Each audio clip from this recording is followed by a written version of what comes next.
completos. Eu e a Vera pusemos só Teresa e Vera, tipo, toda a Abreviamos. gente sabe quem são.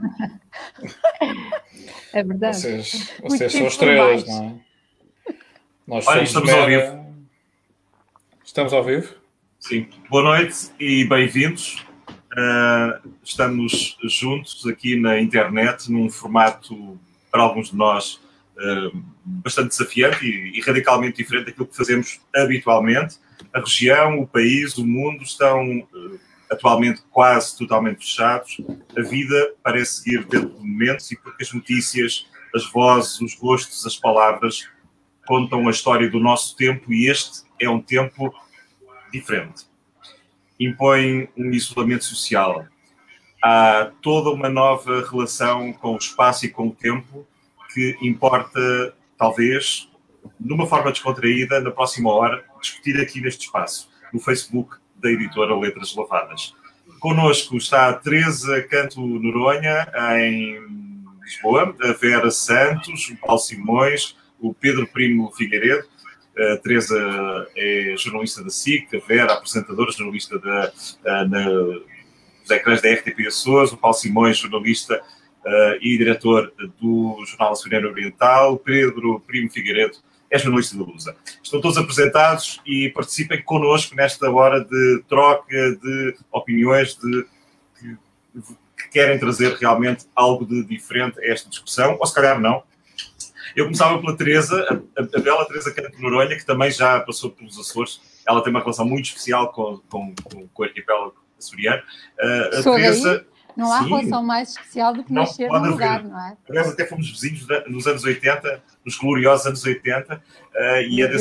Quando os meus ombros eram 3 vezes mais altos. Sim, todos nós... Usavam umas coisas nos ombros nos anos 80. O Pedro Primo Figueiredo não sabe porque ainda não tinha nascido. Já tinha nascido, mas não andava na má vida como vocês. Isso garantidamente não. Teresa, tu és uma jornalista já com muita experiência, inclusive passaste por palcos, por cenários como a Itália, que neste momento é pelas piores razões, o centro das atenções das notícias também. O que é que mudou na tua vida neste último mês e meio?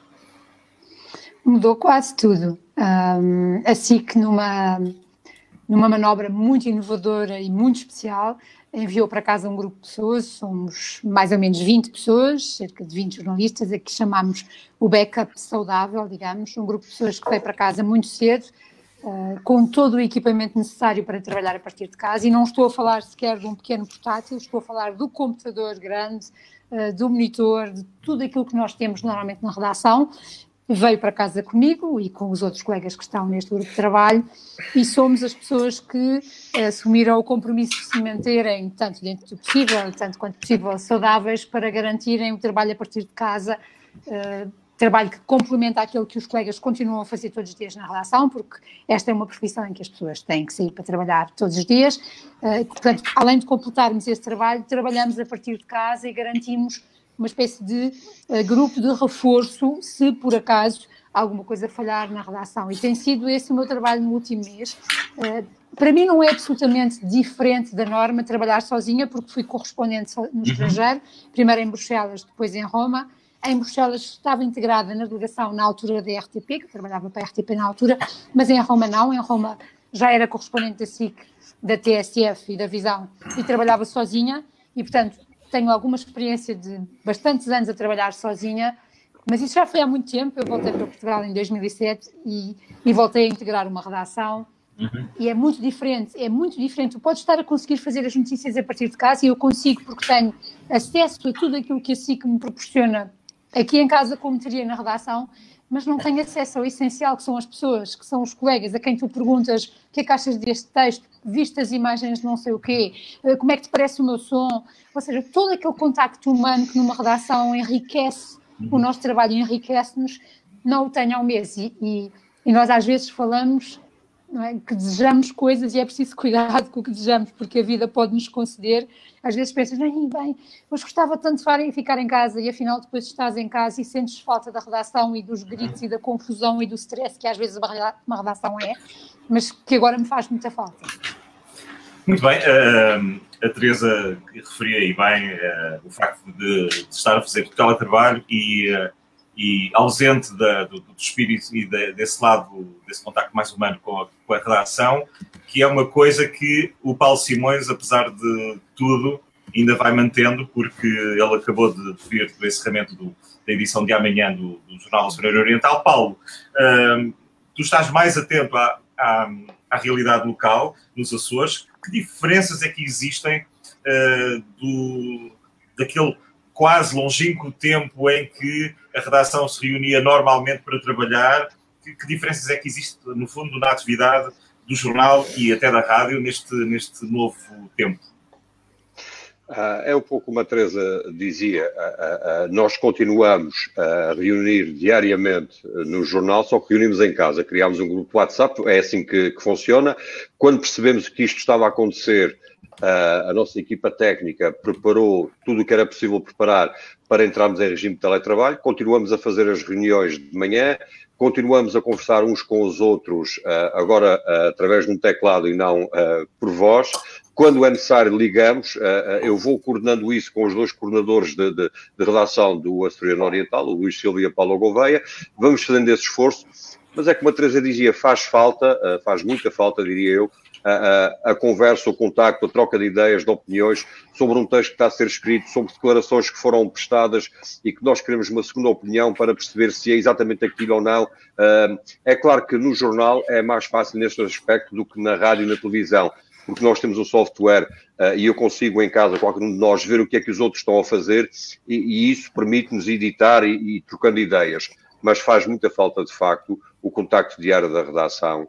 Embora nós estejamos a trabalhar à distância e conseguimos fazer, creio eu, o nosso trabalho sem interrupção e com a mesma qualidade que fazíamos, mas obviamente que aquele burburinho da redação, os telefones a tocar, uma voz mais elevada a perguntar alguma coisa a um colega, a troca de ideias, sente-se essa falta. Agora, essa voz mais elevada é tua, essa voz mais elevada é sempre tua. Às vezes, nem sempre, mas às vezes até porque eu falo alto. Eu não consegui ouvir o que o Pedro disse. Não te preocupes, não era grave. Mas isso faz falta. Agora, ser jornalista também é um pouco uma profissão solitária, nomeadamente na rádio, mais até do que na televisão, porque um jornalista de rádio, e eu fui durante muitos anos jornalista de rádio, sai com um gravador e um bloco de notas e faz o seu trabalho muitas vezes à distância para depois mandar para a redação, mas ainda assim sabe que tem uma retaguarda e que no final do dia, quando volta à redação, tem sempre alguém para conversar, para trocar ideias, o que é que correu bem, o que é que correu mal. Nós tentamos fazer isso no jornal e fazemos-lo, só que é à distância, tem corrido bem, mas isto é um pouco como cozinhar sem sal, falta assim por qualquer coisa ali. Pedro, como é que é o teu trabalho? Tu habitualmente trabalhas muito sozinho, não é? Tu tens uma atividade muito solitária, mas que traz algumas vantagens apesar de tudo. Que alterações é que houve no teu cotidiano? Eu acho que a maior alteração foi haver muito mais trabalho, isso sem dúvida. No caso da USA, enquanto agência de notícias, digamos que nós temos uma equipa, mas que não é absolutamente alargada, portanto não há assim uma grande falta de contacto, e até uma das ordens que tivemos quando começou esta pandemia, ou quando se acentuou, melhor dizendo, foi efetivamente não nos encontrarmos, que é uma ordem curiosa, que é realmente não sabemos bem o que é que isto vai dar, portanto cada um faz a sua vida, não deixa de ir a alguns serviços, algumas conferências de imprensa, algum tipo de trabalhos no exterior, mas nós não nos vemos. Eu não vejo os meus colegas, nenhum, excetuando o fotógrafo Eduardo, com quem estive num trabalho há pouco tempo. Não nos vemos precisamente porque, enfim, se houvesse o caso de um de nós contrair a infecção, enfim, se ficarmos 2 ou 3 em baixa, já seria uma perda muito significativa. De resto, em termos de agência noticiosa, nós fazemos tudo perfeitamente de casa. Com uma boa internet, com uma boa ligação, nós não temos as especificidades técnicas que tem um jornal, temos um back-office, temos uma linha para onde enviamos serviço, mas que é relativamente invisível, que chega aos nossos clientes, aos nossos jornalistas, mas que não depende brutalmente de uma redação física. E o que eu acho que esta pandemia trouxe estas últimas semanas foi, de facto, muito mais trabalho e muito mais atenção. E às 4 da tarde, religiosamente, a ouvir o senhor diretor nacional. E há aqui umas novas rotinas que a gente tem, que é ali às 11 da manhã, 11 e tal, é o comunicado da autoridade com o número de casos, às 4 é aquela história. Enfim, conseguir seguir os Facebooks dos responsáveis políticos e sanitários, esse tipo de coisas que enfim, nos obriga a um novo repensar, mas em termos técnicos, verdadeiramente não houve uma grande diferença no meu caso, nem no caso da agência. Enfim, não estamos por simplesmente na redação, estamos em casa, mas com a internet, com o WhatsApp, com telemóveis, digamos que o contacto é recorrente, permanente e diário. Deste puzzle, desta noite de sábado de Páscoa, nesta edição especial do jornalismo em quarentena, estamos todos em casa. Connosco também está a bela Vera Santos, que é minha colega na RTP Açores e apresentadora do programa Açores hoje, e agora também naquele novo formato em que a RTP Açores também oferece oportunidade aos telespectadores, e neste caso também aos ouvintes, porque é um programa transmitido em simultâneo na rádio, das pessoas poderem participar. Tu já és há algum tempo uma das figuras que criou mais empatia com os telespectadores açorianos. Que desafio maior é que existe na tua vida profissional desde que realmente chegámos a este ponto que nunca imaginámos estar? São muitos. Olá a todos, os nossos colegas, também as pessoas que nos acompanham e que já deixaram aqui alguns comentários.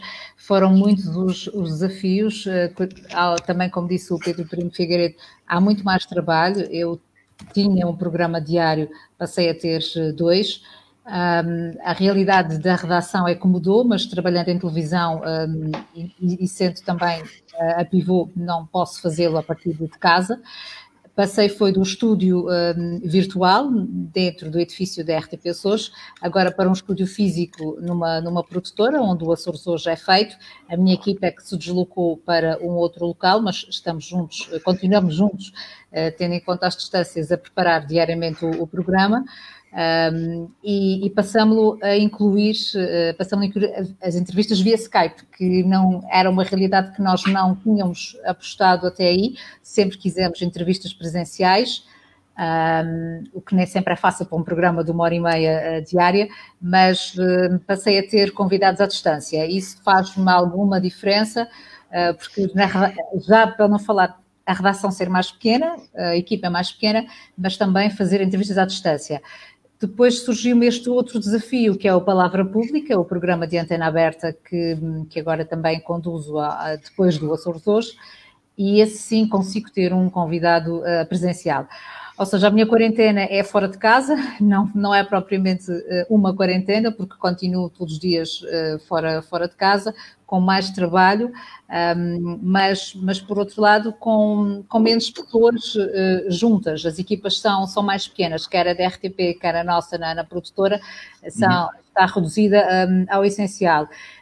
E são muitos os desafios, porque há muitos temas que temos que gerir, não há uma agenda cultural, desportiva, não. Essa agenda implica um pouco a nossa criatividade para conseguirmos um programa generalista como o Açores hoje e conseguir encher todo o alinhamento com assuntos diversos, numa altura em que esses assuntos que nos alimentavam também não existem. Por isso é um desafio também à criatividade e sobretudo, continuar o trabalho de equipa reduzida, o que nos implica também mais esforço para quem está na linha da frente. Tudo mudou, mas tentamos com que lá para casa não pareça assim uma diferença tão grande. Muito bem. E há sempre o lado pessoal, não é? Há pouco estávamos a fazer aqui um teste antes de entrarmos no ar nesta plataforma na internet, e deu para perceber que a mãe Vera Santos, para além da profissional, há uma mãe. Como é que se sobrevive numa casa, Vera, com crianças e simultaneamente a gerir uma agenda de trabalho?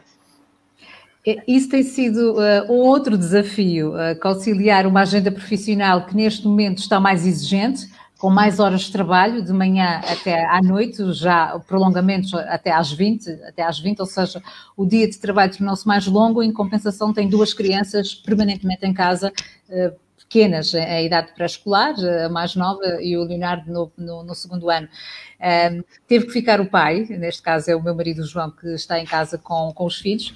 Ele é que está a fazer todo esse papel de apoio por trás, porque eu não posso, a minha agenda, o meu trabalho não permite ficar em casa, e este suporte familiar é que me permite, foi o que me permitiu também a ter este novo desafio na informação da RTP, além de já ter o da produção, porque não é fácil com 2 crianças pequenas, agora em casa 24 horas por dia, e a mãe ter que sair todos os dias de manhã e chegar ainda mais tarde do que chegava antes. Mas eu acho que a família também se adapta às novas circunstâncias. Eu estou perto e estou longe simultâneo, e tenho o apoio familiar, que é o que me faz também conseguir garantir este reforço profissional. E acho que a família é importante, e acho que só assim é que conseguimos todos os dias ter força para continuar também. É um fator de compensação, ou é uma compensação. Teresa, Canto Noronha. Teresa, aí onde estás, nesse espaço que é o teu local de trabalho, já nos contaste que não sofreste grandes alterações no teu modus vivendi, na maneira como tu geres a tua própria profissão. Mas Gilberto, sabes que há uma coisa que é interessante e que liga um bocadinho com aquilo que a Vera acabou de dizer. Okay. Uma das coisas que eu mais tenho notado é que agora só escrevo sobre um assunto. Há um mês que só há uma notícia. Isto, do ponto de vista jornalístico, é ao mesmo tempo um desafio e um problema. É um desafio porque é a primeira vez que isto acontece. Eu creio que para qualquer jornalista, seja de que ramo, de que setor, do que quer que seja, é uma coisa que nunca tinha acontecido, não é? Ou seja, eu estou há um mês a escrever só sobre uma coisa, e no meu caso até é mesmo muito específico, porque é coronavírus em Itália. Portanto, há um mês que só escrevo sobre isto. Antes disso, só escrevi sobre o coronavírus na China. E qualquer jornal em papel, em televisão, em rádio, o que é que seja, está concentrado num tema só. Eu acho que eu sou jornalista há 32 anos e nunca pensei ver isto acontecer. Eu nunca pensei ser possível chegar a um momento em que nós todos só falássemos sobre uma coisa. Mas essa é que é a coisa. Não, à parte que poucas outras coisas estão a acontecer, esta é a coisa mais importante das nossas vidas neste momento, e é sobre isto que as pessoas querem e precisam de saber. Mas eu acho que histórias, Teresa. Existem histórias. Eu acho que no futuro, com calma, quando tudo isto passar, há uma enorme reflexão que deve ser feita sobre a forma como se fez jornalismo ao longo deste tempo e como se vai fazer jornalismo a partir de agora. Tanto a nível técnico, nós não temos as preocupações técnicas que tínhamos. A Vera estava a falar sobre o Skype. Para nós, na SIC, uma entrevista por Skype implicava que a pessoa tivesse uma ligação à internet com grande qualidade para garantir que a imagem tinha qualidade suficiente para pôr no ar. Hoje em dia pomos no ar entrevistas por Skype sem grande qualidade, mas porque tem que ser, porque a notícia assim o exige, porque as condições de trabalho isso exigem. Portanto, há toda uma discussão, não só sobre o que é o jornalismo e a forma como o jornalismo viveu estes momentos, mas até sobre o que é que pode vir a ser, não é? Que eu acho que pode ser muito interessante no futuro. Sim, eu acho que essa tua observação, essa tua reflexão é super importante, porque apesar de tudo, nas várias áreas em que estamos a intervir, isso está a passar-se. Existem empresários que reúnem por teleconferência com muito mais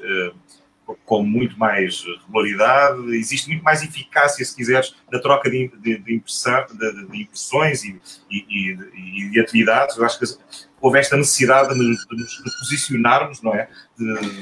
E estamos aqui a receber...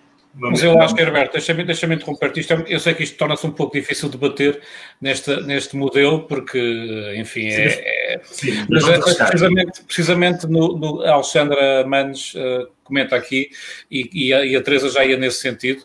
Eu acho que no caso do jornalismo, este momento não pode ser, o que a Alexandra diz, um tubo de ensaio para o futuro. Acho que não, porque de facto, como a Teresa disse, recorre-se ao Skype e recorre-se a outro tipo de mecanismos, de instrumentos parecidos, mas vamos ser sinceros, é mais do que metade das vezes a qualidade técnica é muito má, ou abaixo do desejável. E acho que podemos aprender alguma coisa daqui, e acho que, por exemplo, Portugal é um país que gosta muito de reunir, todas as pessoas se gostam de reunir, e de ter uma reunião para preparar a reunião e o encontro para preparar o grupo de trabalho. Isso acho que pode haver algum tipo de reflexão, no caso empresarial, no caso das nossas próprias empresas, para reuniões internas. Isso acho que, sem dúvida, já conseguimos perceber que em qualquer ponto do mundo conseguimos falar e ser entendidos. Agora, daí a tornar-se uma prática corrente do jornalismo, neste caso televisivo, utilizar imagens com qualidade francamente ténue. Sim, mas eu não disse que isso ia acontecer, nem que esperava que isso acontecesse, como é evidente, não é? Estava a dar um exemplo entre muitos outros do que mudou. Neste momento, eu acho tem de acontecer, isso, claro. Pois, não há alternativa. E acho que isso pode levar a pensar sobre esta nova forma de jornalismo, que estamos concentrados num único tema. Quer dizer, só isso já é uma coisa que seria impensável há 3 meses. Paulo Simões, também é assim no teu caso? Eu ia alargar um pouco a conversa aqui na sequência do que a Teresa e o Pedro estavam a dizer, que é, eu creio que depois desta pandemia e quando começarmos a refletir sobre o que é que aconteceu e o que aí virá, o modo de trabalho vai mudar, creio eu, substancialmente. Não tanto no jornalismo, eventualmente sim, mas sobretudo naquilo que o Pedro também estava a focar, que é na questão das empresas e até ao nível da política e da forma como se faz política. E nos Açores isso é particularmente evidente, com os custos que acarreta as deslocações interilhas para ter as reuniões e as reuniões preparatórias das reuniões definitivas. Isto vai mostrar que é possível ser mais eficiente, porque há aqui uma questão que funciona mal e funciona sobretudo na função pública, mas também no privado, que é o estar presente já conta e esquece a produtividade e esquece aquilo que tem que ser feito. A mim pouco me importa se a pessoa está presente fisicamente ou não, o que me importa é o resultado final, se o trabalho é feito e é bem feito e está-se a perceber que é isso que está a acontecer.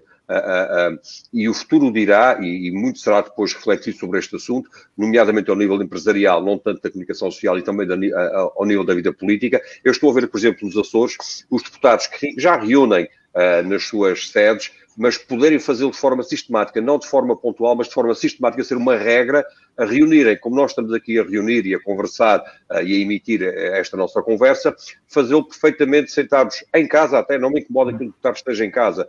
Isso traz poupanças, quer em termos de custos, mas também poupanças em termos de desgaste das pessoas, andar de um lado para o outro. E eu creio que a produtividade, que é isso que importa, será sempre maior. E, portanto, creio que as Sim, mas isso para as contas da SATA vai ser mau, pá.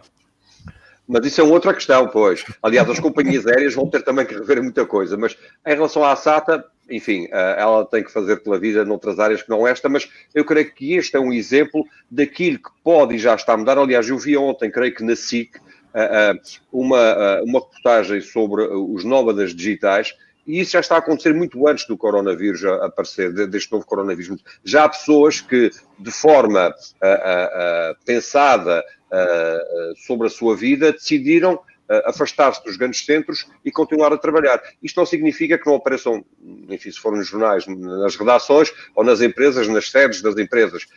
Isso também já acontece nos Estados Unidos há muito tempo, em que pessoas decidiram migrar para o Ohio, por exemplo, estando a trabalhar em Washington ou em Nova York. Isso implicava que uma vez por semana ou de 15 em 15 dias se deslocassem à sede ou à delegação da empresa para terem reuniões presenciais e afinar as estratégias.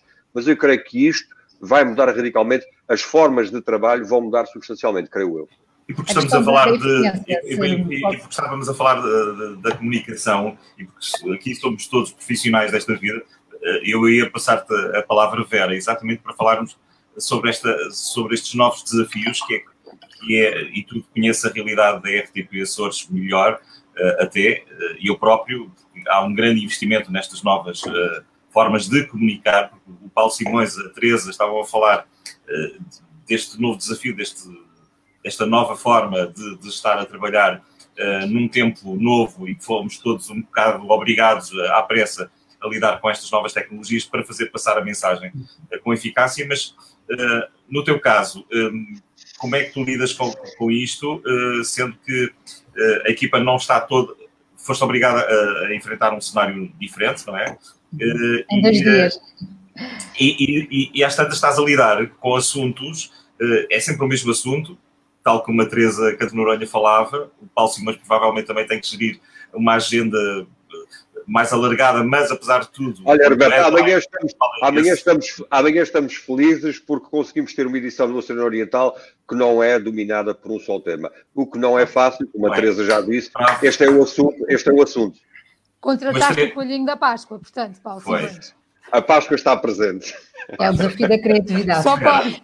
Mas em relação voltando um bocadinho atrás só a questão da eficiência que o Paulo Simões referia, é importante vê-la aplicada à forma como a organização, a empresa se gera, e isso vamos, se calhar, rentabilizar mais nesse aspecto, mas por outro lado, eu tenho notado a questão, também a proatividade.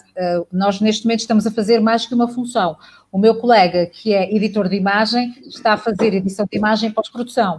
Eu tenho outro colega que é repórter de imagem e que neste momento, além de estar no estúdio comigo a filmar, também está a tratar da questão da iluminação e da questão do som.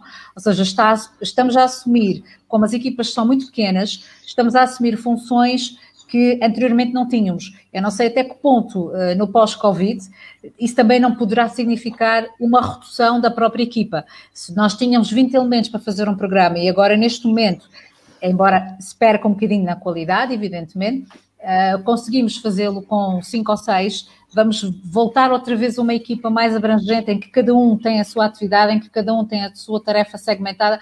Eu não sei se aí poderão existir, no futuro, algo...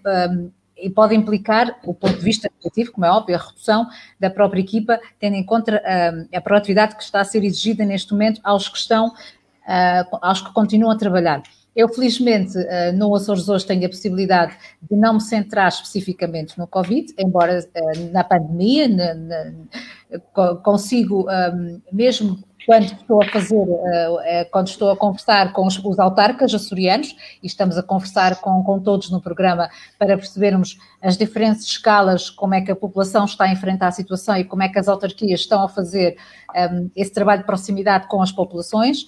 É inevitável também num programa este jornalista não termos presente esse tema, mas conseguimos ter a liberdade de abordar outros. E aí acaba também por ser bom para a nossa mente fugir ali durante alguns minutos outro tipo de conversas, outro tipo de temáticas que conseguimos ainda também partilhar. Estamos também a divulgar muitas iniciativas que muitas entidades estão a promover para serem feitas em casa. E esta é a nossa agenda também, dar essa voz a essas instituições para podermos, quem está em casa, poder ter alternativas para poder evoluir. Agora, o primeiro desafio que me foi colocado foi, numa segunda-feira, eu tinha o programa no formato normal, no estúdio virtual da RTP Açores. Fomos comunicados que o programa na terça-feira já não seria emitido.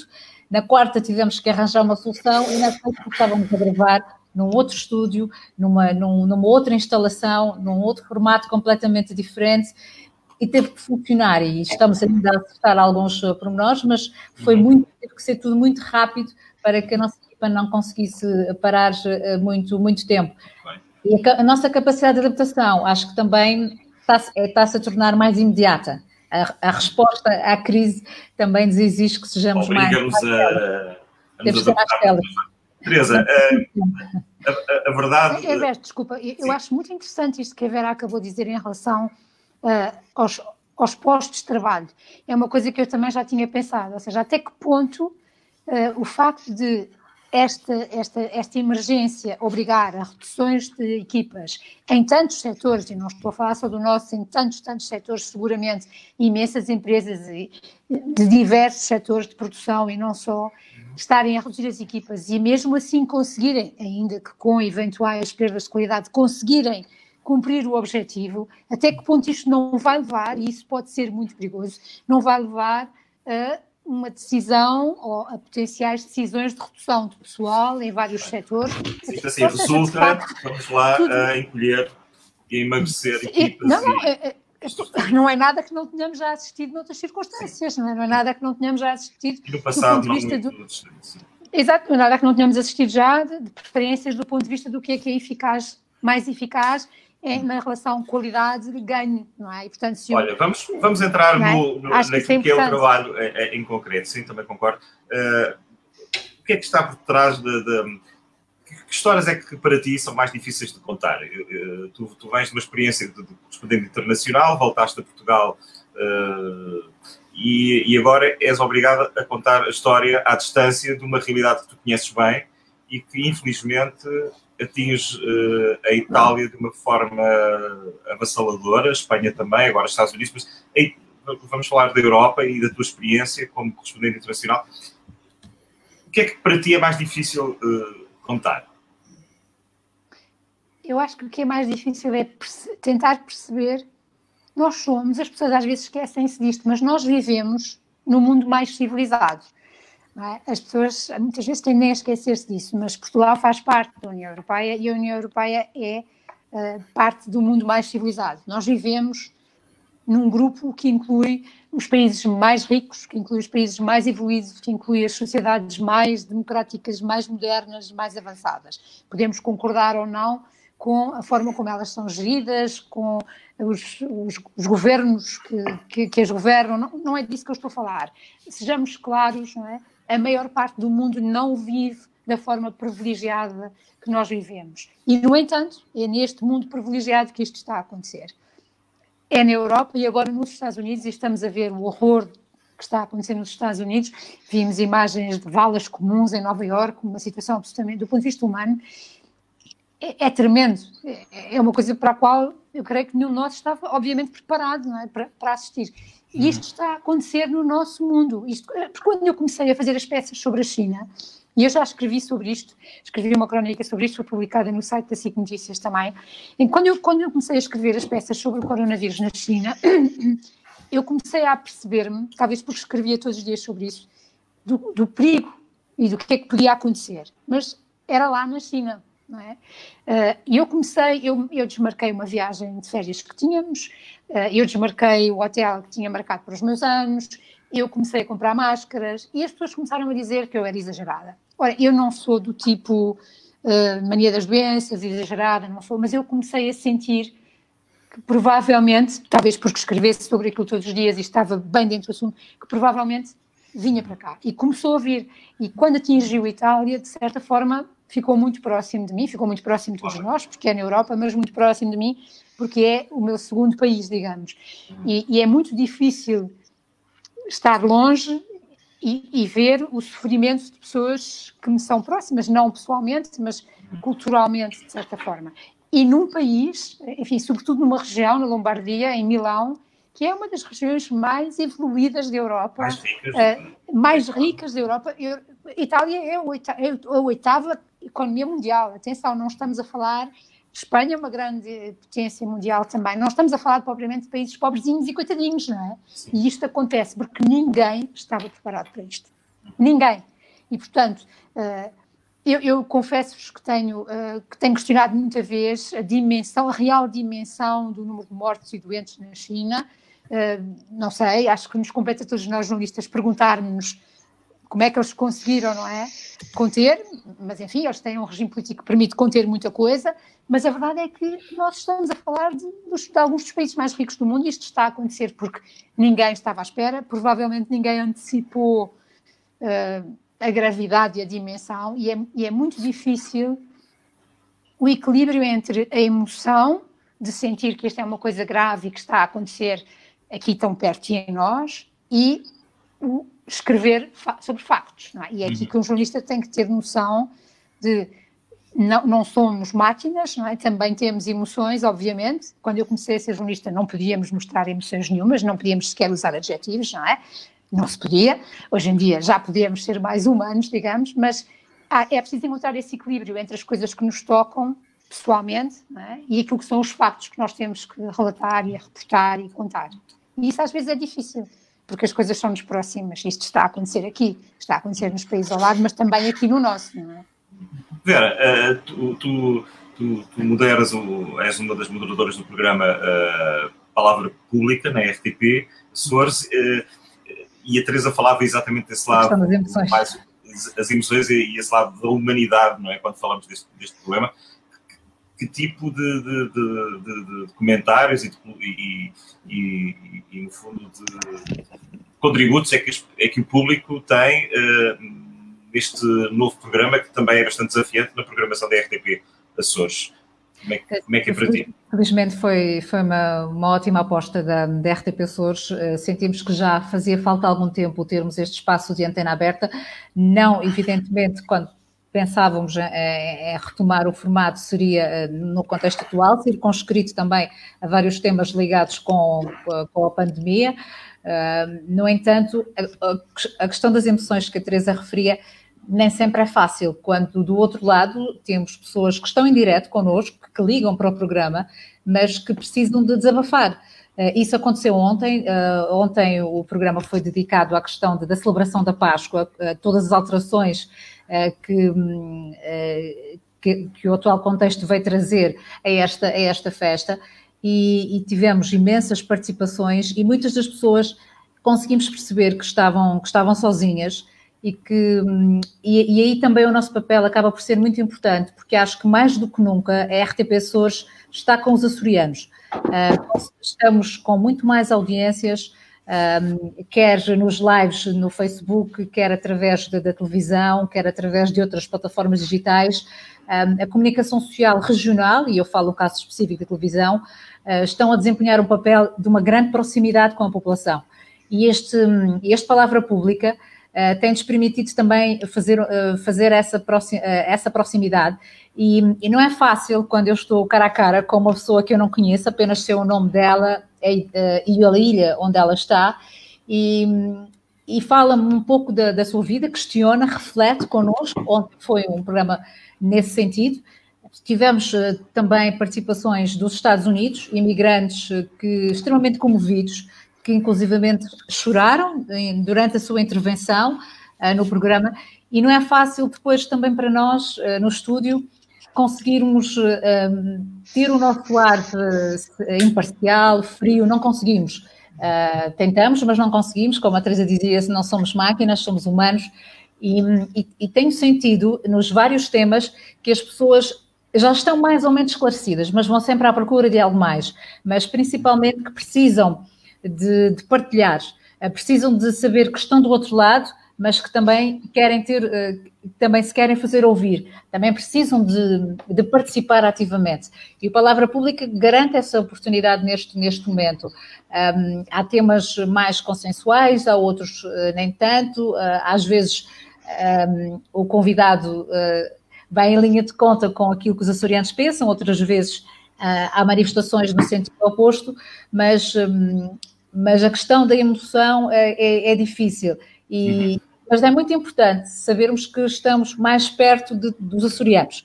E isso é uma missão também mais exigente para nós, que nos exige mais qualidade, mais profissionalismo, mas, por outro lado, é mais gratificante saber que, mais do que nunca, estamos todos juntos, mesmo que estejamos todos juntos. A maior proximidade, não é?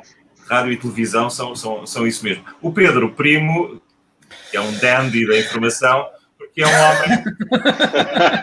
Gostei dessa. Não sei se seria o adjetivo que eu usava, mas tudo bem. Não tocava dizer os adjetivos. Sim. Estamos a falar do seu quarto, porque é ali que ele apanha a rede mais forte. É verdade. Há aqui dois ou três coisas... É o quarto, não é? Epá, a nível técnico, talvez. Não, mas há aqui duas ou três coisas. Eu também acho que é importante, isto está muito mal, nós estamos todos com alguma tristeza entre nós, mas temos que também ter um apontamento de humor. Dá-me agora 20 segundos de humor, porque esta pandemia deu-nos também uma coisa muito boa, que foi ver as estantes das pessoas, e há aí um espectador que pergunta-nos pelas melhores estantes. Epá, hoje tens aqui o Paulo Simões, está a brilhar. O Paulo Simões está claramente a brilhar, com uma estante digna, claramente livros comprados com algum tempo, com alguma atenção, não catálogos da Europa América, não, uma coisa como deve ser. Pronto. Há que dizer que o Paulo Simões ganha. Eu não tenho nada para nós dizer. Perdemos, Pedro, nós estamos fora dessa corrida. Não, Espera aí. Eu juntei arte, atenção, eu juntei arte aos livros. Eu tenho coisas em 4 ou 5 casas e garagens, isso comigo nunca vou ter. Só numa pandemia daqui a 20 anos é que eu hei de ter uma estante como deve ter. Mas fora de brincadeiras, só 1 ou 2 apontamentos, este é um apontamento mais humorístico. O Paulo há bocado falava, e depois a conversa foi nesse sentido, no que é que vai acontecer depois disto, numa eventual redução de trabalhadores, porque de facto já se percebeu que consegue-se fazer coisas com menos gente, mas antes de saber o que é que vai acontecer depois disto, temos que passar isto, e isso ainda vai demorar muito tempo. E o meu... Acho que aconteceu aquilo que o estava a dizer. Está a chegar uma criança. Isso também faz parte dos diretos. O Luís estava a aguardar por esse aquele número em que aparece um... Pode ser, está à vontade. E eu escolhi um canto muito reservado para não acontecer, mas é difícil. Não te preocupes, E pronto, a questão é o que é que vai acontecer quando isto acabar, ou seja, isto ainda vai demorar meses, não sejamos inocentes, vai demorar meses, a reabertura de estabelecimentos, de empresas, pelo menos num regime a 100% será demorada, e eu tenho muito medo que até lá, ou seja, quando chegar àquela altura de se perceber como é que vamos trabalhar a partir daqui, nessa altura já terão sido abatidos muitos postos de trabalho, certamente. Ou seja, se a pandemia acabasse amanhã, se na segunda-feira voltássemos todos para o trabalho e para os restaurantes e para os cabeleireiros, que é uma coisa que também me está a fazer falta, certamente que a coisa seria resolvida e resolúvel sem grandes massacres económicos. Agora, daqui a 2, 3 meses, já não vamos partir para um ponto de próxima fase sem um grande pancadão antes disso. E isso é pena, porque se a pandemia pode trazer... Eu não quero ter o discurso da Ministra da Agricultura, por isso quero medir bem as palavras. Se a pandemia pode trazer coisas menos negativas no futuro, como seja o abatimento genérico de reuniões sem interesse nenhum, acho que pode acontecer isso. Mas, infelizmente, como o tempo da pandemia será bastante longo, pelo menos esta primeira fase, até se perceber melhor como é que vamos superar isto, esses pequenos pozinhos de melhoramento social que podem daí advir serão completamente migalhas ao lado de todo o colossal... enfim, toda a colossal desgraça que vai acontecer a nível económico, social.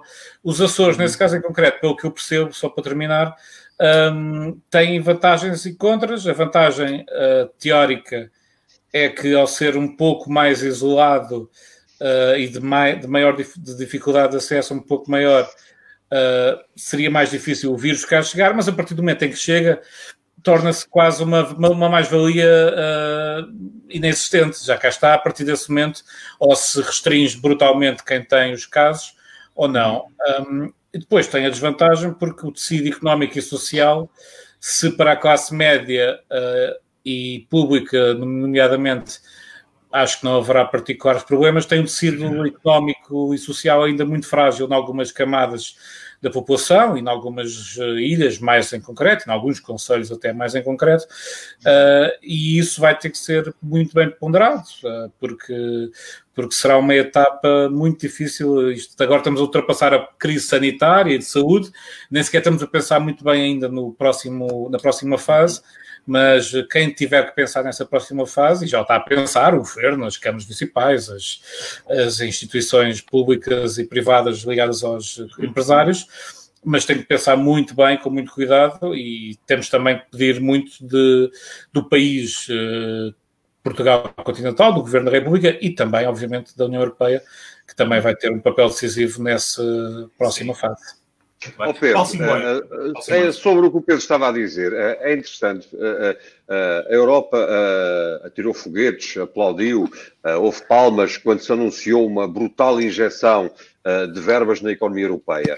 depois percebemos que nos Estados Unidos essa injeção de capital é só 3 vezes superior àquilo que vai ser feito na Europa. E, portanto, isto diz bem das diferenças que há no entendimento do que é necessário fazer na Europa e nos Estados Unidos. E eu pego naquilo que o Pedro estava a dizer. Se a União Europeia não perceber, e não sei se já percebeu tudo, que é necessário, de facto, ajudar de forma substancial os vários países, as várias economias, eu receio que venhamos a entrar num período muito negro das nossas vidas, que nunca pensámos, certamente, nenhum de nós, e de quem está a ouvir, e das pessoas da Europa, dos cidadãos europeus, passar por isto, que é uma situação de pobreza extrema. Porque o Pedro disse bem, vão-se perder empregos, os Estados não têm capacidade para socorrer toda a gente, mesmo que a senhora Comissária Europeia tenha dito, como disse, após alguma hesitação inicial, de que os países não estão obrigados a cumprir o Pacto de Crescimento e Estabilidade, e a União Europeia venha agora anunciar que tem um pacote fantástico de dinheiro para injetar, não sei se é suficiente. E nós aqui nos Açores vamos sofrer muito com isso. O que me leva a uma outra questão, que é, que tem sido falada a nível nacional, e estamos aqui jornalistas, e este se calhar é o espaço onde também se pode falar disso, que é a minha preocupação pelo futuro da comunicação social em Portugal. Nós todos, rádios, televisões, jornais, revistas, já estávamos com a corda na garganta, agora estão a apertar o nó. E ou alguém percebe isso, e eu não sou a favor de ajudas estatais à comunicação social, no sentido de amarrar a comunicação social de alguma forma, não é disso todo que se trata, mas também não podemos cair na hipocrisia de que existem ajudas para todos os setores de atividade económica do país e não há ajudas para a comunicação social, porque, enfim, tem que exercer a sua atividade liberta dessas grilhetas económicas. Isso é hipocrisia pura. A comunicação social é fundamental para qualquer sociedade democrática, isto é de lá para Alice, mas não quero mais dizê-lo, e se não houver um pacote de estímulo financeiro de ajuda, não é de estímulo, de ajuda à comunicação social, se calhar vamos estar restringidos a grupos de amigos jornalistas que se reúnem num espaço destes para dizer algumas coisas e tentar revelar algumas verdades. E isso é mau, é triste, é um outro tipo de empobrecimento que, se nada for feito, também nos vai cair em cima. Oh, Paulo, eu queria perguntar-te... Alberto, desculpa, posso só... Isto é muito importante. Ainda hoje, no Jornal da Noite da SIC fizemos uma reportagem, passámos uma reportagem sobre a VASP, a distribuidora de jornais e de revistas do país, que poderá vir a enfrentar problemas graves se não for ajudada. De facto, nós não queremos uma imprensa que tenha por baixo a mãozinha de ninguém com dinheiro e com subsídios que depois acho que porque pôs a mão por baixo tem direito a de alguma forma influenciar o que seja. Mas é preciso garantir que a imprensa e os órgãos de informação podem continuar a trabalhar com qualidade, é preciso. Enfim, obviamente também nestes momentos, e Paulo... Este desafio é completamente transversal, não é? A todos, não é? Mas também é nestes momentos que depois também se escolhe, não é? Obviamente, não é? As pessoas fazem as suas escolhas, e eu tenho a sorte de trabalhar para um grupo que neste momento é o grupo editorial, que é a Escolha Nacional. Tu consegues sentir que se começam a movimentar certos, não lhes vou chamar lobbies, mas certas áreas da realidade, da cultura às empresas, às micro, pequenas, grandes empresas, aos grandes grupos económicos, que já estão a reclamar, no fundo, o apoio do Estado e estão a fazê-lo e bem. Eu acho que toda a gente vai precisar, como diz o Pedro, para já temos que resolver a questão sanitária. E muito bem, como diz o Pedro. Não sei, mas em princípio... Mas a seguir, ou seja, agora temos que resolver esta questão porque é emergência, mas é preciso estar com os olhos no futuro a pensar como é que vamos gerir isto, porque graças a Deus nós temos os nossos empregos, não é? Mas aqui em frente à minha casa há um cabeleireiro, mãe e filha, que vão viver de quê? Vivem de quê? Eu cada vez que vou à varanda penso, estas senhoras estão a viver de quê? Não é? Um cabeleireiro, por exemplo, é um negócio que neste momento não tem do que viver.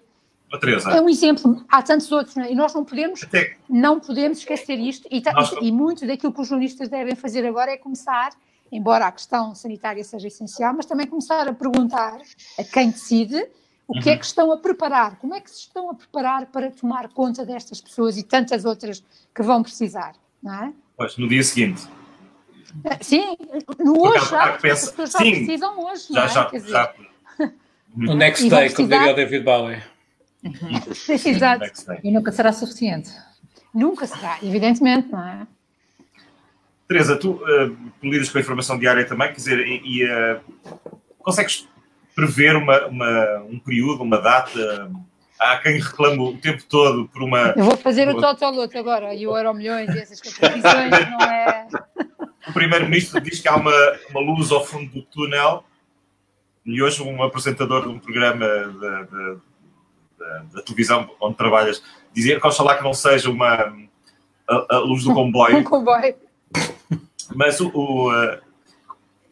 quanto tempo mais é que conseguimos estar nesta reclusão, especialmente económica? Tu falavas do caso das tuas vizinhas cabeleireiras, mas existem tantos outros setores. Tantos outros, se tu pensares, quer dizer, todas as pessoas que têm o que quer que seja que não esteja, a restauração, tudo, quer dizer, isto afeta toda a gente, mas afeta toda a gente, ou seja, também afeta, porque mesmo os setores que podem estar a produzir e os setores que podem estar ativos têm reduções drásticas no volume de negócios, todos.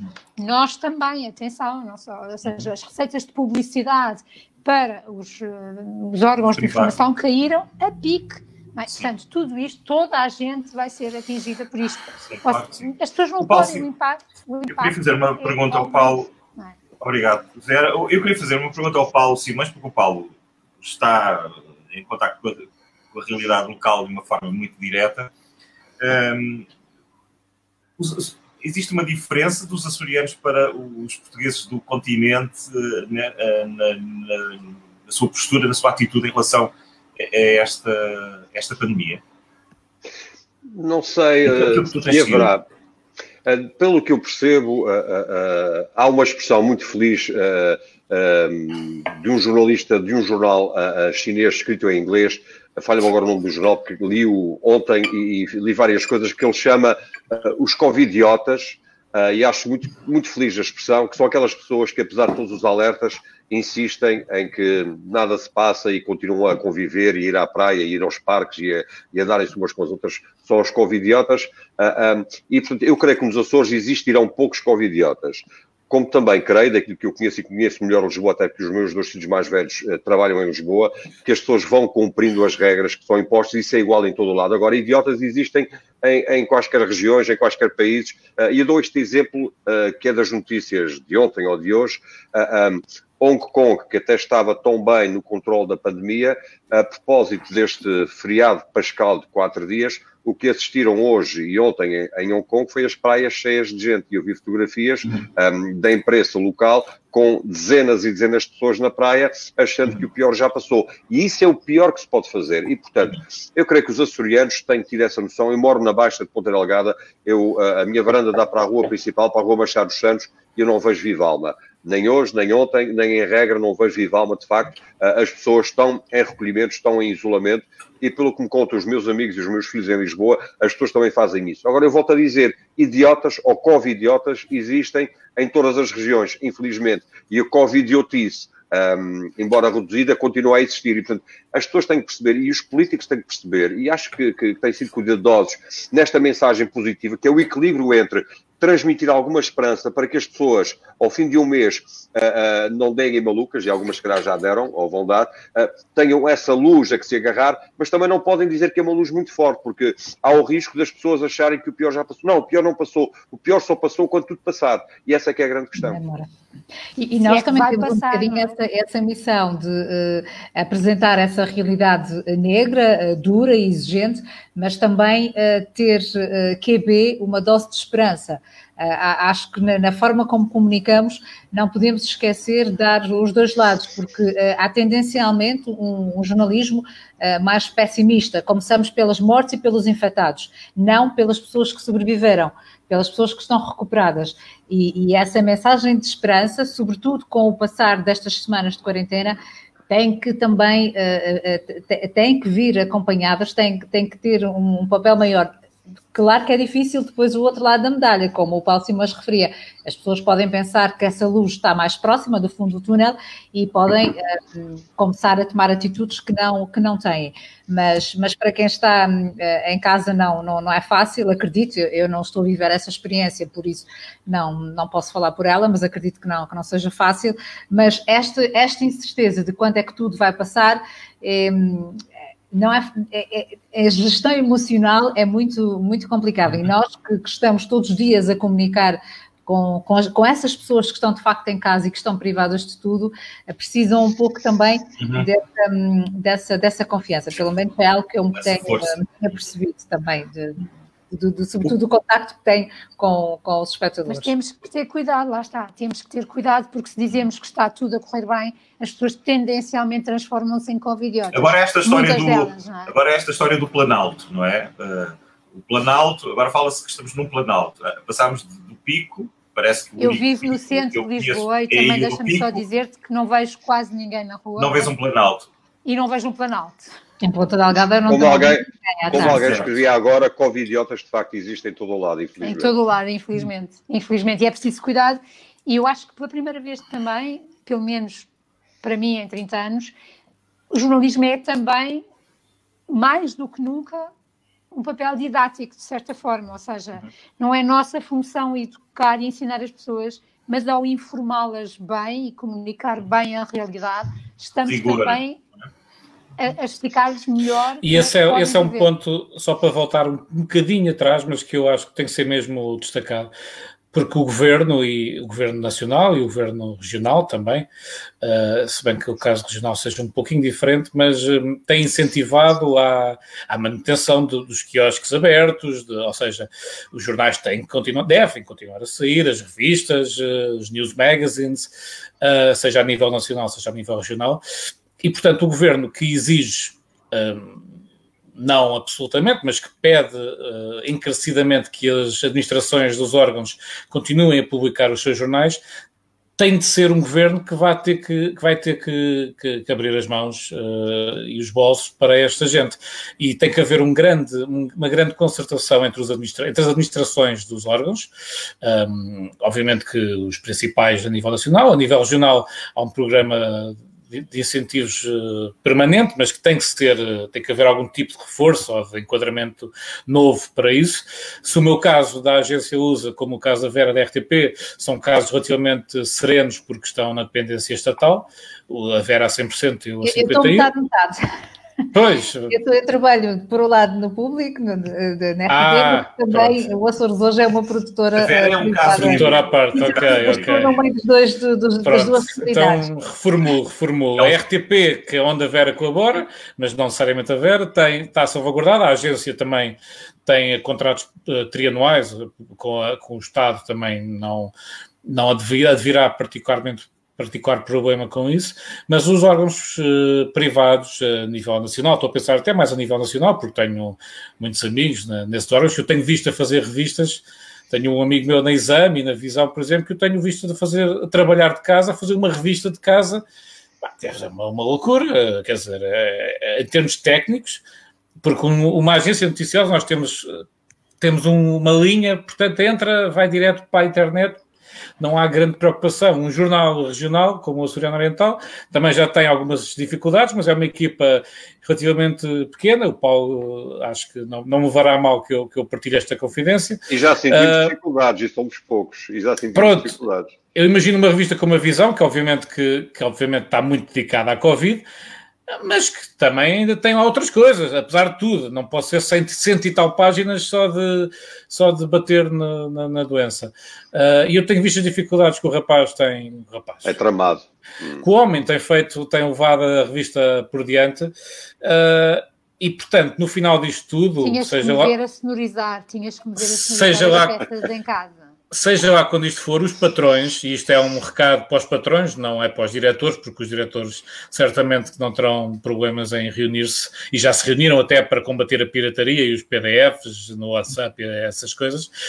As administrações dos órgãos de imprensa têm mesmo de bater à porta do governo e dizer, meus amigos, nós cumprimos, estivemos cá sempre a dar informação rigorosa, aberta, porque casos como o Público, como o Observador, abriram as suas categorias de Covid para o público, que não era assinante. Portanto, nós estivemos cá quando foi preciso, quando fomos necessários para combater as fake news, para combater a desinformação que reina no Facebook, especialmente. Portanto, não queremos um cheque assim, toma lá e vai-te embora, és um gajo porreiro, mas algum tipo de programa que também, obviamente, nunca vai colidir com interferências políticas em órgãos. Eu sei que isto é muito tentador e tem que ser muito bem escrutinado, mas tem que haver alguma separação, porque este é um caso excepcional, é uma situação absolutamente única, esperemos nós, e de uma vez na vida. Portanto, eu sei que o dinheiro não dá para todos, mas para estes órgãos tem que dar. E pegando naquilo que o Pedro estava a dizer, se me permite, Roberto, que é, e também medindo cuidadosamente as palavras para não ser confundido com a senhora Ministra, há aqui um lado interessante para a comunicação social. As pessoas perceberam, e creio que já todas perceberam, a grande maioria, de que é na comunicação social, seja na rádio, nas televisões, nos jornais, nas plataformas online, é aí que elas encontram aquilo que for mais próximo, que é mais próximo da verdade. Não é nas redes sociais, não é no Diz que Disse. Dou-vos este exemplo. Quando tudo isto começou nos Açores, uns dias depois, houve uma publicação no Facebook a dar conta da primeira morte pela Covid-19 na região. Foi, como podem imaginar, um perantante enorme, telefonemas, eu recebi imensos telefonemas, toda a gente deve ter recebido, não foi nada disso. E as pessoas perceberam que tinham que esperar pela notícia nos jornais, nas rádios, nas televisões, neste caso na RTP Açores, para perceberem onde é que estava a verdade. E isto traz um dado interessante, que é as pessoas perceberem de uma vez por todas que quando precisam de saber o que é que efetivamente está a acontecer, é na comunicação social de referência que elas encontram aquilo que é mais próximo da verdade. Eu não falo em verdades absolutas, mais próximo da verdade. Não é nas plataformas. Agora, isso traz dividendos para a comunicação social? Não, não traz. O Açoriano Oriental estava a ter recordes sistematicamente nas visualizações e nas consultas online. Isso é fantástico. É o reconhecimento do trabalho que nós estamos a fazer. Mas isso não nos torna mais ricos nem mais pobres, deixa-nos exatamente na mesma. Dá-nos uma satisfação, porque nós todos, e creio que falarei por todos os jornalistas, temos esse espírito de missão. A nossa vida é feita para este tipo de situações em concreto. É aqui que o jornalismo consegue viver na sua essência, mas depois não ganhamos mais por isso. Nós não estamos a pedir esmolas a ninguém. O que nós estamos a dizer é as pessoas percebam de uma vez por todas que sem uma comunicação social de referência as sociedades vão ser muito diferentes para pior. Paulo, e, portanto, vamos avançar. Vamos. Olha, temos estado Posso dizer só uma coisa em relação a isso, desculpa, que é muito importante, que é a questão da credibilidade das fontes. É uma luta que todos nós temos hoje em dia. Todos nós, jornalistas, temos um amigo que nos manda pelos grupos do WhatsApp e do Facebook a notícia que ele viu não sei aonde e que leu e que acha que é verdade. Não é? Todos nós temos, é outro tipo de idiota, basicamente, não é? Olha, isso com todo o respeito pelos meus amigos, não é? Eu ia fazer uma pergunta diferente, mas faço uma pergunta... Desculpa, isto é muito importante, é preciso que as pessoas percebam o que é credível e o que é que não é. É preciso que nestes momentos as pessoas, se calhar, e como disse o Paulo, este pode ser um momento em que as pessoas vão finalmente perceber que a informação credível é dada pelos órgãos de informação sérios, ok? A Teresa é uma romântica, és uma romântica. Não sou, mas não tenho esperança. Mas tenho esperança que as pessoas percebam. Teresa, eu também. Esta nossa se não entregamos a carteira profissional, não é? Quer dizer, daqui a bocado as pessoas acreditam em qualquer coisa. Quando o que é importante é perceberem quem é que é fidedigno, quem é que disse, quem é que começou esta história, de onde é que ela vem. Eu estou simultaneamente, nós temos estado um bocadinho fora ou distraídos daqui da comunicação em tempo real dos nossos espectadores, daqueles que nos estão a seguir. Por exemplo, eu vou ler aqui... Eu respondi ao senhor das Tantes. É verdade. A Ana Cláudia Oliveira faz aqui uma pergunta que entronca com aquilo que estavas a dizer, Teresa, que é como é que vocês, jornalistas, lidam com esta nova era das fake news e as teorias de conspiração acerca do Covid-19. Lá está, não é? As fontes... Eu lido desta forma... E o mensageiro. Irritada. Muito bem. Também o que é importante é perceber qual é a diferença entre a fonte e que tem credibilidade para ser uma fonte e as conversas da treta e as fake news e aquilo que as pessoas inventam. Há pessoas que não têm mais nada para fazer, se não seja inventar mentiras e coisas que não são verdade e fazer espalhar isso. Devem ter um ego a precisar do afago, saber que não sei quantas pessoas partilharam a treta que inventaram. é outra forma de idiotice, basicamente. Mas às vezes, e Ana, desculpa, Herberto, mas vou ajudar-te.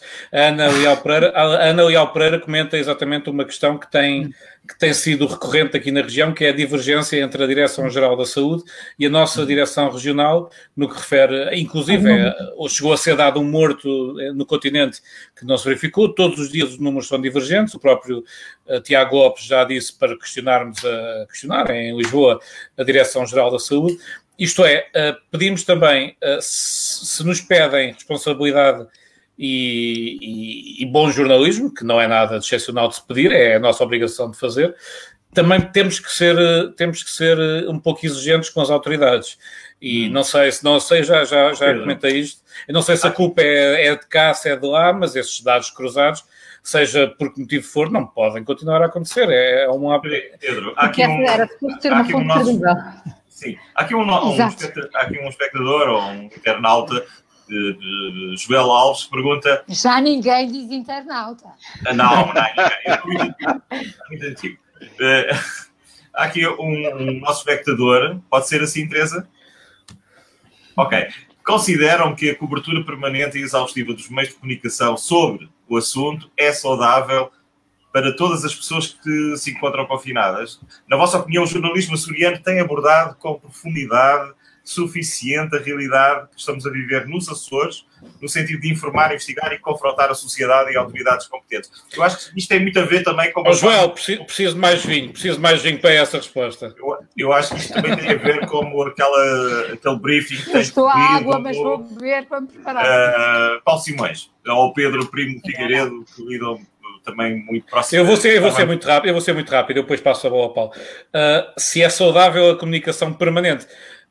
Talvez não, mas tem de ser. Provavelmente não é saudável. Eu percebo que isto seja um massacre e a certo ponto uma pessoa só quer desligar e ver o filme mais imbecil que possa ver para distrair um bocado do que se está a passar. Mas é o nosso papel. Temos que a fazer, temos que a dar, temos que a reportar. Eu acho que recomendo, não quero que nos tirem trabalho e quero que as pessoas estejam bem informadas, mas se me é possível fazer uma recomendação, é que moderem também um pouco o consumo de notícias. Escolham bem, mas não estejam 24 horas ligadas ao Covid, porque senão vai ser uma depressão muito rápida. Se o jornalismo açoriano tem abordado com profundidade suficiente, passo essa resposta para o Paulo, que eu acho que ele está mais qualificado para responder. Podias-me passar a garrafa de vinho também para ajudar na resposta. Não tens em casa? Não, o meu estoque acabou, tenho que ir às compras, tenho que mandar vir... Isso não é uma compra imprescindível. Paulo Simões, neste caso era ok. Paulo, as perguntas que agora vamos mergulhar um pouco mais nesta questão daquele briefing que, apesar de tudo, já marca o nosso horário, as nossas rotinas já também novas passam exatamente por estarmos atentos à informação, aos grandes blocos noticiosos na rádio ou na televisão, mas também a estes dois momentos que o Pedro Primo Figueiredo falava no início desta emissão, que é, por um lado, aquela conferência de imprensa da Ministra da Saúde ou do Secretário de Estado e de Graça Freitas da DGS e também o secretário, diretor regional da Saúde, o Tiago Lopes.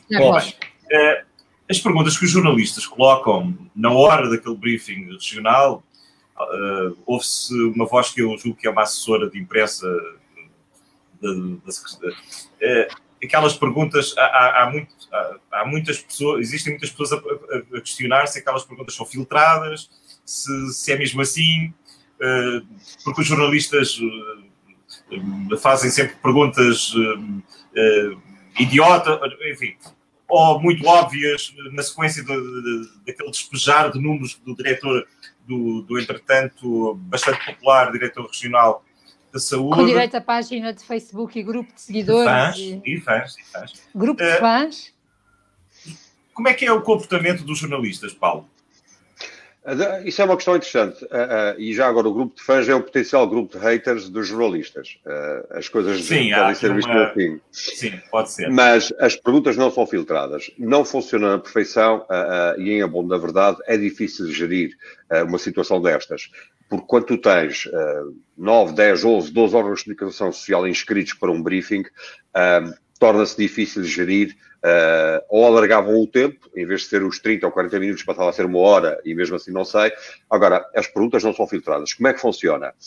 Há aqui um desequilíbrio muito grande, porque o briefing é feito na Ilha Terceira, enfim, os principais órgãos de comunicação social, tirando o Diário Insular, estão sediados em São Miguel, a própria sede da RTP Açores, da Agência Lusa, da Antena 1 Açores, estão em São Miguel, os maiores jornais, tirando o Diário Insular, estão em São Miguel, nomeadamente o Açoriano Oriental e o Correio dos Açores, e, portanto, há aqui um desequilíbrio. O que é que acontece? Quem está presencialmente, em regra, são os primeiros a colocar as questões e depois, naturalmente, vão às deixas. Portanto, há uma pergunta, há uma contra-pergunta, há uma terceira, há uma quarta. É normal que assim seja numa conferência daquelas. O que deixa todos os outros que estão à distância numa situação de inferioridade. Nós podemos fazer 2 perguntas e agora foi limitado a uma pergunta. Ora, não faz sentido porque até muitas vezes essa pergunta pode já ter sido respondida previamente. E depois essa pergunta, e é aqui que falta a tal profundidade, essa pergunta muitas vezes carece de uma segunda ou de uma terceira pergunta que o jornalista normalmente faria numa situação normal, que é, olha, mas eu não percebi isto, explique melhor, mas disse isto agora, mas ontem tinha dito aquilo. Ou seja, nós não conseguimos ter esse trabalho. E, portanto, como a pergunta é escrita, é enviada via WhatsApp e há uma assessora, a Anaísa, que faz o papel apenas, ela não faz nenhuma censura, não há nenhum controle, nós fazemos a pergunta que queremos fazer. É evidente que há perguntas melhores do que outras, há dias mais felizes, outros menos felizes, os jornalistas não são perfeitos e por vezes há perguntas que eu também digo, mas que raio de pergunta é esta, porque é que foi feita ou porque é que não fizeste aquela? Estou a falar na globalidade do trabalho que é feito. Nós não somos perfeitos. Tal como um futebolista, umas vezes joga bem, marca 3 gols, outras vezes sai a meio do jogo. E, portanto, é assim que as coisas funcionam. Não é perfeito, não é. Eu já tive, imagino que os outros diretores de comunicação, dos órgãos de comunicação social dos Açores também tenham tido conversas com o Governo no sentido de perceber como é que se pode melhorar esta relação. Reconheço que não é fácil. E também digo, e volto a dizer, que quem está longe, como é o caso do Açoriano Oriental, está obviamente penalizado nas perguntas que pode colocar e no seguimento dessas perguntas, que é muito importante. A tal profundidade ou falta dela tem muito a ver com isto, que é, quando tu não estás no sítio e tens direito a uma, no limite, 2 perguntas, como é que fazes o contraditório? Ou seja, as conversas são como as cerejas. Nós não temos as cerejas. Preciso de 15 segundos só para dizer uma coisa. Esta da cereja foi boa, não foi? Foi boa. Preciso de 15 segundos só para dizer uma coisa muito rápida, porque agora é que vou mesmo medir bem as palavras, porque corro o risco de ir contra 100 mil mulheres dos Açores, mas o responsável da Autoridade da Saúde nos Açores também pode aperfeiçoar um pouco a sua comunicação. Isto é, parece-me que ele tem tido uma postura serena e confiável perante as câmaras e perante os jornalistas e perante o povo, que é o mais importante. Parece-me que é uma pessoa que tem estado serena, sem parar, o que é louvável, mas... e agora vou ter mesmo que ter muito cuidado com isto para não ser atrocidade nas redes sociais, mas acho que por vezes não creio que intencionalmente não lhe atribuo esse nome, mas acho que por vezes não passa eficazmente a mensagem, seja por efetiva falta de conhecimento de questões mais técnicas ou mais específicas de uma ilha, de uma região, de um concelho, seja o que for, ou porque de facto às vezes é tanta coisa que a mensagem pode passar, mas muito embrulhada no meio de informação, de debitar, de números, debitar, que eu acho que às vezes não é eficaz para o espectador. Eu como jornalista, passado meia hora, consigo filtrar, perceber, ok, eu vou neste número de casos, naquilo. Mas não é imediato. Consigo ir à box e ver, ok, nesta resposta, deixa-me lá ver se há aqui uma...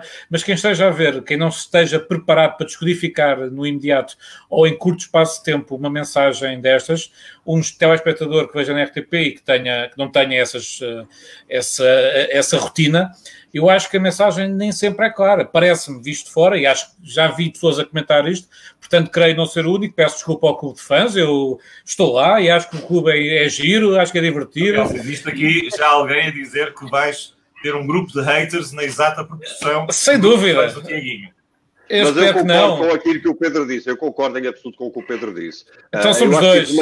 Sim, podia ser mais sistematizada. Eu, por exemplo, já recebi telefonemas. Eu conto esta história muito rapidamente.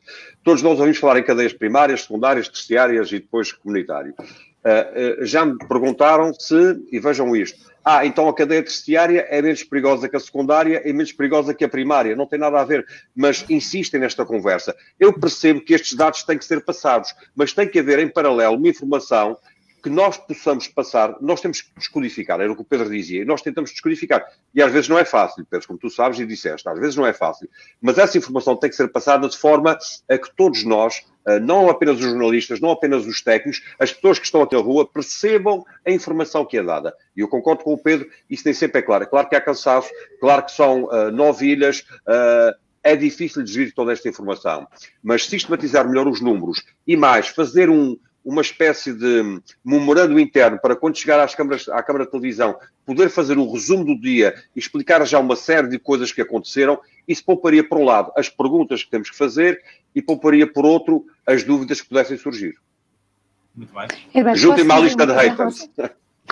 Posso dizer uma coisa em relação a essa questão das perguntas? Eu não tenho acompanhado sempre a conferência de imprensa nos Açores, como é evidente, acompanho sempre a da Direção-Geral da Saúde aqui em Lisboa e outras, e lá está, mais uma coisa que eu acho que os jornalistas vão ter de pensar e repensar, é porque agora nós estamos muito condicionados nas perguntas, no contraditório, uma coisa que é a gênese do jornalismo, que é, eu faço-te uma pergunta, tu respondes e depois através da tua resposta eventualmente surge-me uma outra pergunta ou eu tenho que te confrontar com aquilo que tu acabaste de dizer e quando isso não é possível, como agora tantas vezes não é possível, mais uma vez o papel do jornalista está dificultado. E as pessoas, lá está, fazem esses comentários e questionam-se sobre se os jornalistas estão ou não a fazer bem o seu trabalho, sem perceberem que neste momento há enormes condicionalismos. Quando tu estás a entrevistar uma pessoa, quando tu vais a uma conferência de imprensa e levas as perguntas decididas e estás a representar, além do teu, outros órgãos de informação, como acontece aqui, não é? Quando na altura a resposta te é dada, mas tu não tens a possibilidade de fazer uma confrontação, como o Paulo dizia, de perguntar, de contrapor, é pôr por terra tudo aquilo que é o princípio de uma conferência. Até me questiono se não valeria mais a pena estas pessoas fazerem declarações e pronto, não é? Porque às vezes não faz muito sentido chamar a isto de conferências de imprensa, não é? Uma conferência de imprensa é uma coisa muito diferente. É uma coisa em que os jornalistas podem perguntar e insistir se não tiverem percebido e insistir se acharem que a pergunta não foi clara, que a informação não foi dita corretamente. E isso hoje em dia não está a poder acontecer. Vera, quando tu fazes o programa é já na sequência do briefing e eu também já vi várias vezes o programa da RTP Açores, que quando ouves as perguntas, quando fazes o programa com convidados diferentes, abordando várias nuances desta pandemia, tendo como cenário a realidade dos Açores, que perguntas é que fazem com mais frequência e achas que existe uma relação, existe no fundo uma compreensão melhor das pessoas depois desta comunicação do Diretor-Geral da Saúde? Ou seja, está a ser bem feita, as pessoas estão a perceber bem a mensagem? Na generalidade, sim. É preciso dizer que o comunicado sai de manhã, por isso a informação mais relevante, número de infectados, já é sabida, à hora do almoço. Depois temos o briefing às 4 e um bloco de informação, Notícias do Atlântico, que já ajuda também aqui a colocar, a particularizar um pouco aquilo que foi dito na conferência de imprensa. Por isso, quando chega ao meu programa, antes do telejornal, já vai alguma, penso que já há uma informação que se tornou sólida e sedimentada. Eu tenho notado que as pessoas estão informadas, que têm noção daquilo que devem e não devem fazer. Claro que, por exemplo, no dia em que foram estabelecidos os cordões sanitários aqui em São Miguel, achei por bem com a Berta Tavares, que é a coordenadora, que devia alterar o tema previsto para esse dia e colocar esse tema em cima da mesa. Claro que aí as dúvidas eram muitas, porque era algo novo que estava a acontecer aqui, à exceção da povoação, trazia muitas regras coadjuvadas e muitas exceções que era preciso esclarecer.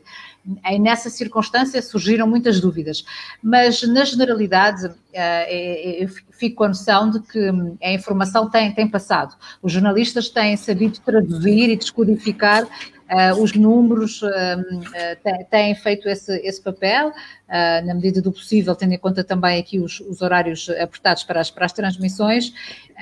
Há muitas dúvidas sobre o futuro. Acho que é isso. Temos a todos, não é? Não são só os telespectadores, temos a todos. Está na hora de falarmos desse assunto. O que é que irá acontecer? Herberto, deixa-me só dar aqui uma nota, porque eu acho que há aqui uma questão que é importante, que é o Herberto Gomes, nosso colega jornalista da RTP, tem um comentário em que ele diz que, tal como o futebol está cheio de treinadores de bancada, agora percebe-se também que estamos cheios de jornalistas de sofá, referindo-se a nós e creio que em particular a mim. Os jornalistas no terreno são todos parvinhos e eles é que saberiam fazer as perguntas mais pertinentes. Ora bem, para esclarecer, eu já fiz entrevistas péssimas, horríveis, eu já fiz perguntas absolutamente parvas. Se nós não tivermos o espírito de autocrítica, não conseguimos evoluir. E o que eu quero dizer é que todos nós temos dias bons e dias maus. E esta coisa de que os jornalistas estão acima de tudo, não somos. Nós falhamos. E o que eu quis dizer é, há perguntas por vezes passam ao lado daquilo que devia ser perguntado. Acontece comigo, já aconteceu várias vezes. Claro que vamos crescendo com isso e, portanto, essa coisa de que os jornalistas estão sempre acima, não estamos. E não é ser jornalista de sofá, é ter o espírito da autocrítica. E quando perdermos isso, perdemos a essência da nossa profissão. Há uma história muito curiosa, eu vou contá-la em 12 segundos, talvez 14, que é... Já acabaste a garrafa? Não, ainda tenho tempo. Vou pôr o timer. Ainda temos mais de meia hora, eu tenho mais meia hora. Não, mas é uma história muito... Porque um jornalista que vá preparado para uma entrevista com as perguntas feitas, por assim dizer, e imagino que está a entrevistar um escritor. Por exemplo, um escritor, estamos a fugir agora do tema do momento, e pergunta, então, você esteve de férias em Itália. Conte-me lá como é que foi as suas férias. E ele, olha, correram bem e tal, porreiro. Epá, no último dia antes de vir embora, parti a perna, mas de resto correu bem. Muito bem. Então, isso o novo livro é sobre o quê? Oi. Não, isso um jornalista tem que se preparar e perceber. Espera, então o gajo partiu a perna no último dia antes de ir embora, então, mas quero contar-me essa história. Agora, vamos arrancar para esta história. E isto, no caso concreto da Covid e da conferência diária do Tiago Lopes, é muito mais difícil porque o tema é absolutamente labiríntico, excetuando as coisas básicas, que houve mais de X casos naquela ilha, na outra, e recuperaram 3 e morreram 2. Isso é relativamente fácil de transmitir e de absorver. Mas outras pequenas nuances no discurso do diretor regional são muito mais difíceis de codificar no momento. Eu tenho uma grande admiração pelos jornalistas que lá estão. Tenho alguma jornalista, por isso também tenho que o dizer, mas não o diria se não fosse sentido, na verdade, porque acho que têm falhado certamente em alguns dias. Espero bem que sim. É normal. Se não falharem é estranho. Mas eu percebo então que os jornalistas de diretos, e aqui estou a falar mais do caso RTP e da Antena 1, eu consigo imaginar a camada de nervos que possam ter, por muita experiência que tenham. Consigo imaginar que numa resposta labiríntica a um tema também labiríntico, se torna muito difícil no direto conseguir contra-argumentar e depois virar para a câmara e explicar num português mais simples e menos embrulhado em termos, em jargão técnico e afins. É muito difícil. Eu sei que estamos todos a aprender e todos a melhorar, a começar pelos responsáveis políticos e sanitários e também, sem dúvida, a terminar, ou antes de terminar, nos jornalistas. Sem dúvida, estamos todos a aprender, a melhorar. Claro. E uma palavra de apreço para os que lá estão, e para os que enviam perguntas, e para a assessora, e para toda a gente, porque isto é um trabalho muito difícil, que vai demorar mais tempo, vamos ter tempo. No final vamos estar todos a fazer grandes perguntas, certamente, e a brilhar todos, que nem os animais. Mas até lá, isto vai demorar um bocadinho, vamos ter que fazer algumas falhas e tal, mas a coisa vai. É normal. Olha, pergunta para todos. As regras do isolamento, essas vão Ganhamos participar? Um queijo ou não? Sim, e um ananás. 14 segundos, demoraram 2 minutos. Não. Sim. É verdade. Os CTT ainda funcionam, são das poucas e... Aliás, existe muito este hábito de elogiar e bem os profissionais de saúde, os profissionais que estão também a assegurar as forças de segurança, não é? Que estão neste momento atarefadas a perceber que estamos realmente em casa e nos nossos concelhos. A controlarem os covidiotas? Sim, lá está. Mas quando se fala em futuro, quando se fala neste regresso a uma normalidade, que seja isso de voltarmos a ter uma vida mais normal, mais parecida com aquilo que tivemos antes, há quem ache que não voltaremos a ter uma vida como tínhamos antes, que estamos a viver a nossa guerra mundial, não é? Nós nunca imaginámos, como seres humanos, a nossa geração, somos quase todos a mesma geração, talvez aqui a Vera um pouco mais nova, e o Pedro? O Pedro não sei, o Pedro engana muito bem. É um homem com muita experiência, um especialista na música dos anos 90, não pode ser assim tão novo, mas sim, em frente. Meu Deus, eu até chegar aos anos 90 já tinha vivido 3 décadas. Portanto, neste cenário, que não estávamos à espera mesmo, é difícil imaginarmos regressarmos, mas é preciso acreditar que vamos voltar a ter uma vida minimamente normal. Sim, mas eu espero que não seja o voltar àquilo que era. Que seja este o momento para se corrigirem muitas coisas que estavam erradas a vários níveis e que as pessoas estão desejosas de voltar a ter a vida que tinham antigamente, antes de chegar o vírus. Mas eu espero que isso não aconteça para o bem da humanidade e para o nosso bem, para o bem da sociedade em geral, de que este tempo de reflexão, de isolamento social para muitas pessoas, sirva também para mudar muitos dos nossos hábitos estabelecidos e para valorizarmos aquilo que realmente importa. Porque no nosso comportamento, sobretudo com a natureza, e não só a natureza que é a única que está a beneficiar com toda esta situação que estamos a viver, mas mesmo ao nível humano, que sejam repensadas muitas das nossas atitudes. Porque se voltarmos a ter, daqui a um mês ou 2, a vida que tínhamos antigamente, então este sacrifício não serviu para nada, é a minha opinião. Eu acho que estamos num patamar em que só desejamos o básico, que é poder acabar este direto, ir beber um copo, ir dar os abraços, ouvir uma música e pouco mais. Eu acho que a visão da Vera é desejável, mas temo também ser um pouco romântica. Temo que a grande parte da população não consiga reter daqui o que pode reter a nível ambiental, por exemplo, que há, obviamente, melhorias que são resultantes da não circulação de aviões, de uma série de coisas, mas há outras coisas que deveríamos aprender e fortalecer. Eu não consigo, talvez por defeito de personalidade, não consigo ter uma visão tão otimista. Gostava que acontecesse esse reconfigurar de algumas parcelas da nossa vida, mas temo mesmo que no fim disto, ou seja lá o que for que chamemos fim, tenho a impressão que vai voltar tudo àquela displicência, tudo. Obviamente estou a ser exagerado e preconceituoso até, mas acho que vai tudo ser um pouco aquela displicência ambiental, por exemplo, que já existia em grandes camadas, e temo mesmo que muitas camadas da população e da sociedade não aprendam essa parte da Covid-19. Então estaremos daqui a uns tempos novamente. Pois, Teresa, de certa forma ainda nos falta horizonte nesta história, não é? Sim, eu acho que sim. Obviamente, nem pode haver horizonte quando ainda estamos a viver isto com esta intensidade, não é? Mais uma vez, eu quando comecei a escrever sobre a pandemia, que ainda não era pandemia na China, depois passei a escrever sobre Itália e agora estamos nós também envolvidos. E se parares para fazer as contas, não é? A China, isto começou em novembro, não é? E agora aos poucos estão mais ou menos a voltar a uma normalidade que não é a normalidade. O governo italiano já disse que as crianças não vão voltar à escola este ano e que em setembro logo se vê como é que será a escola. Não é? Se voltam todos, se é preciso repensar a organização das turmas para não haver a mesma proximidade física.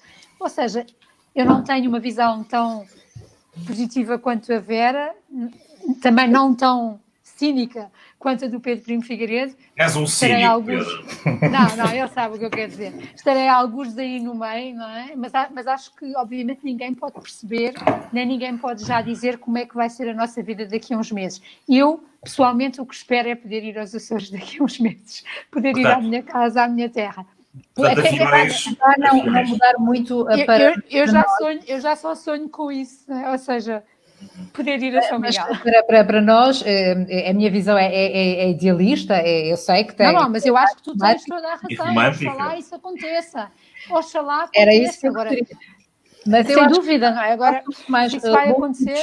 Conseguimos ter mais essa lucidez de como é que poderá ser. Mas, por exemplo, vocês já perceberam que sou mãe, tenho 2 crianças pequenas, tudo aquilo que eles estão a viver neste momento vai mudar a vida deles no futuro.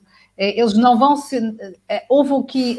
interromperam-se muitas atividades, o círculo social, a escola, que agora vai ser à distância, em crianças tão pequenas que estão a passar por estas diferenças, evidentemente que o futuro delas vai ser alterado, tendo em conta a situação que estão a viver, apesar de vai ser alterado de uma forma inocente. Eles não vão perceber imediatamente onde é que está a diferença e o que é que mudou. Mas tenho a certeza que talvez não tão para nós, mas para os mais pequenos, certamente que aquilo que tinham antes não vão ser o mesmo que vão ter depois. E eles já vão ter um percurso de vida diferente do nosso por esta circunstância. Até agora ninguém pensava ter aulas à distância, através da televisão, como vai acontecer. Os pais estarem a assumir o papel de professores. E porquê? Nós temos que explicar isto às crianças, o que é que na sociedade neste momento pode correr mal se eles saírem, e por isso não podem sair, e acho que com eles poderá residir um pouco da minha esperança. Eles vão interpretar à maneira vão evoluir, vão crescer com este período da vida que estão sujeitos. E acredito, espero eu, de que, olhando pelo menos para aquilo que está a acontecer aqui em casa com os meus filhos, que o futuro possa ser melhor também por causa disso. Muito bem. Oxalá que sim. Bem, estamos preparados para novas relações, não é? Para um novo futuro. Quer dizer, não sei se estamos preparados. Esperamos tem a ver com a maior presença virtual nas nossas vidas ou com a maior presença da internet nas nossas vidas? Isto é... Seguramente. Hoje vi uma notícia que dizia que estamos, salvo seja, a sociedade, as pessoas estão a enviar mais nudes. Não, estão a enviar mais nudes neste período. Eu acho que todos muito simpáticos. Por aqui se vê, eu acho que estão todos muito simpáticos, mas não me levem a mal, não vos convidaria para virem passar o sábado, aleluia, à minha casa como estão a fazer agora, não é? Portanto, eu acho que já isto está a mudar a nossa vida. Isso é lamentável, isso é lamentável. Bem, se concordarmos todos... Olha, Roberto, deixa-me só dizer uma coisa que é um pouco ao lado de tudo o que falava, mas alguém falou aí em máscaras, e eu conto isto em 40 segundos, a Teresa. Eu acho inacreditável como é que só agora é que a Organização Mundial de Saúde e os países europeus começaram a dizer que era importante usar máscaras. Mas que estupidez pegada foi esta? Ora bem, China, Japão, Taiwan, Filipinas, a Ásia inteira a fazer isso. Tudo. A Ásia inteira. E nós, a conversa foi sempre, não é preciso usar máscaras, só para os profissionais de saúde. Mentira pegada. É obrigatório usar máscara. Não resolve tudo, mas é obrigatório usar máscara. E felizmente já se começam a ver pessoas em Ponta Delgada com máscaras, além de mim, no supermercado, nas farmácias. Ainda bem, eu parecia um alien. Eu sentia-me um alien. E onde é que compraste a tua máscara? Boa pergunta, Pedro. Eu trouxe-as na bagagem. Já vinhas. Olha, engraçado, eu trouxe numa viagem que fiz em fim de novembro e início de dezembro ao Japão e trouxemos máscaras de lá como um recuerdo. Estava eu longe de imaginar que iam ser super úteis. Mas já não há mais. Normalmente as pessoas trazem um ímã, mas pronto, ok. Cada um traz o recuerdo que lhe apetece. O meu frigorífico não dá para colar ímãs, pá. Pronto, muito obrigado a todos. Estamos a terminar esta... Um grande bem-aja a quem teve a pachorra de ouvir esta conversa. Prometo um copo a quem quiser no final da pandemia. Temos um copo combinado, pá. Temos um copo combinado, Pedro. No final da pandemia vamos todos beber copos e apanhar uma grande bebedeira. Pode ser Quima. Passa publicidade. Pode ser Quima. Esta coisa também de ser imigrado. É o que tu muito bem, obrigado àqueles que... Nos reunir todos novamente e perceber se as nossas previsões estavam ou não corretas e as reflexões que fizemos agora se farão sentido no futuro. Teremos que voltar a estar juntos. Acho isso interessante. Para isso era preciso lembrarmos do que dissemos. Eu já não me lembro, mas em princípio... Mas está na internet até morrermos. Que nada desaparece da internet. Espero que não. Espero que não. Obrigado àqueles que... Tchau, Boa boa Páscoa a noite. todos, Obrigado a obrigada. todos. Boa Páscoa. Boa Páscoa. Obrigado. Àqueles que participaram, àqueles que nos seguiram neste especial de 4 em quarentena. Uma boa Páscoa e falta menos um dia para vencermos o vírus. Boa noite, boa Páscoa. Boa noite. Boa noite.